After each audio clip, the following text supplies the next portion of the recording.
હું તમને મારા યાદગાર પ્રવાસ વિશે જણાવીશ। અમારો પ્રવાસ વિવેકાનંદ કન્યા છાત્રાલયમાંથી યોજાયો હતો। અમારે જે પ્રવાસમાં જવાનું હતું તેની બસ 11:30 વાગે આવી પહોંચી હતી। અમે બધાએ સૌપ્રથમ તો બસ સાથે ગ્રુપ ફોટો લીધો અને પછી બધાએ બસમાં બેસી ગયા। પછી અમે બસમાં બેસીને માતાજીની આરતી વગાડી અને ત્યારબાદ હનુમાન ચાલીસા વગાડી। હનુમાન ચાલીસા વગાડ્યા બાદ અલગ અલગ ગીતો વગાડ્યા અને મજા માણી। પછી અમે 2 વાગે બધા જ સૂઈ ગયા। પછી અમે સવારમાં માઉન્ટ આબુ 5 વાગે પહોંચ્યા। અમે જે હોટલમાં ગયા હતા ત્યાં અમે તૈયાર થયા અને 6 વાગે નાસ્તો કરવા બહાર આવ્યા। નાસ્તામાં મિક્સ ભજીયા રાખેલા હતા। અમે બધાએ ગરમ ગરમ ભજીયા ખાધા અને મેં તો ભજીયા ખાતા ખાતા 3 વાંદરાને ઝઘડતા જોઈ લીધા। પછી અમે નાસ્તાની ડીશ મૂકવા ગયા। તો નાસ્તાની ડીશ મૂકવા ગયા ને તો એ ડસ્ટબિનમાં છે ને એક પેલો ઉંદર રમતો હતો। તો મને લાગ્યું કે આને થોડાક ભજીયા ખવડાવી દઉં, એટલે એને થોડાક ભજીયા ખવડાવી દીધા। એટલે બિચારું શાંતિથી બેસી ગયું। પછી અમે ત્યાંથી નાસ્તો કરી અને અધાદેવી જવા બસમાં જવાનું હતું એટલે જતા હતા। તો ત્યાં થોડોક વાર અમારે જવાની વાર હતી ને તો અમે જતા હતા ને તો વચ્ચે રસ્તામાં બહુ જ મસ્ત વ્યૂ હતો। તો અમને લાગ્યું લાવો ને થોડાક ફોટા પાડી લઈશ। તો અમે ફોટા પાડવા હાટું ત્યાં ગયા હો। નાળિયેરીના ઝાડ ને પહાડ ને નદી ને પછી અમે બધા પથ્થર ઉપર ચડી ચડીને ફોટા પાડ્યા। પણ બધાએ છોકરીઓ તો ફોટા પાડવા હાટું સ્વેટરે કાઢી નાખ્યા, પાછા બ્લેક કલરના ચશ્મા પહેરી લીધા। પછી ચશ્મા પહેરીને બધાએ ગ્રુપ ફોટા પાડી લીધા। પછી બધાને બહુ મજા આવી। પછી ભલે ને દાઢી ડગડગે અને મોઢામાંથી ધુવાડા નીકળે। પછી અમે અધરદેવી જવા માટે નીકળી ગયા। અધરદેવી પહોંચીને અમને લાગ્યું કે ચડતા ચડાઈ જશે, પણ ચડવાનું શરૂ કર્યું ત્યાં ખબર પડી 350 સીડીઓ કોને કહેવાય। પછી વચ્ચે તો ટાયર થઈ ગયું પંચર, પછી તો બેસી જવું પડ્યું। પછી શાંતિથી ચડ્યા, પછી પાછા ઉતરી ગયા। ઉતરીને જીપમાં આખો દિવસ જીપમાં ફરવાનું હતું એટલે જીપમાં જવા માટે અમે 13 ગ્રુપ પાડ્યા। પણ અમે જીપમાં તો બેસી ગયા પણ જીપવાળા કાકા જ ન આવે। જાવું કેમ? બધાય વહી ગયા પણ અમારી જીપ છેલ્લે। પછી અમારી જીપવાળા કાકા પછી અમે કહી જલ્દી આખો।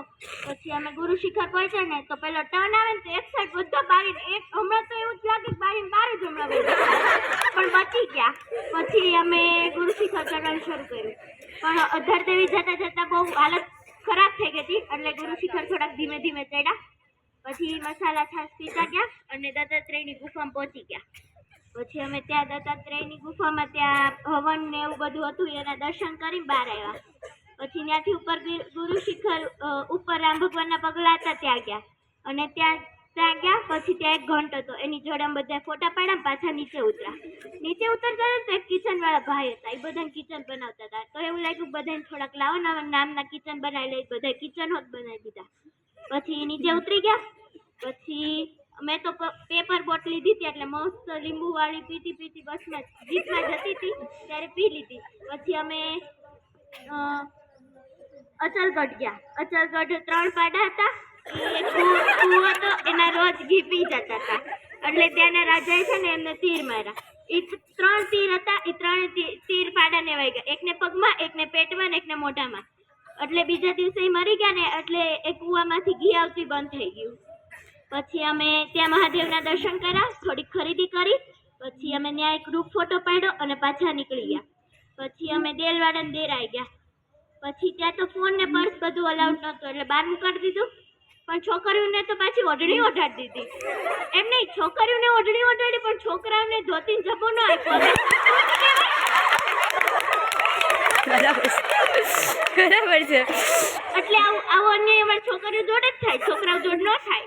એ લોકોને એમ જવા દીધા અને પાછા અમારે ઓઢણી પડી છે ને એટલે મેડમ ઓઢણી ઓઢો એમ કે પાછા। પછી અમે ત્યાંથી તો મહાવીર બુદ્ધના બધી મૂર્તિઓ હતી જોતા બહાર નીકળ્યા। પછી અમે નીચે ગયા। પછી અમે અમારી હોસ્ટેલે જવા પાછા નીકળી ગયા। પછી અમારે હોસ્ટેલે જઈને અમારે બપોરના જમવામાં બટેકાનું શાક, પનીરનું શાક, પછી પૂરી, દાળ ભાત અને સેવ રોલ અને ગુલાબજાંબુ અને છાશ હતી। પછી જમી લીધું બધાએ।